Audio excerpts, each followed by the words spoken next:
पीछे दो बालिकाएं प्ले कार्ड लेकर कब से खड़ी है, हाथ उनके थक जाएंगे।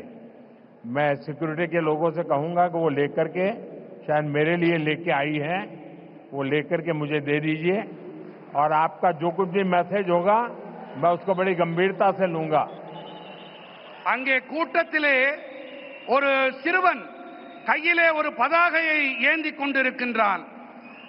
அந்த குழந்தையிடமிருந்து பாதுகாப்பு அமைப்பைச் சேர்ந்தவர்கள் அவர்கள் அந்த பதாகையை வாங்கி கொண்டு வாருங்கள். கண்ணா, அதுல என்ன எழுதி இருக்கோ அதை நான் சீரியஸா எடுத்துக்கிறேன், அத கருத்துல கொள்றேன் அப்படிங்கறத நான் தெரிவிச்சுக்கிறேன். उसको जरा कलेक्ट करके मेरे पास पहुंचा दीजिए. அதை யாராவது கொஞ்சம் சேகரிச்சிட்டு இங்க கொண்டு வாங்க.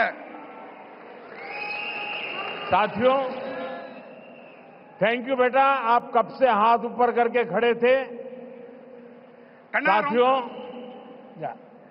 கண்ணா ரொம்ப நேரமா கைய அதை தூக்கிட்டே நின்னுட்டு இருந்த, ரொம்ப ரொம்ப நன்றி உனக்கு. साथियों,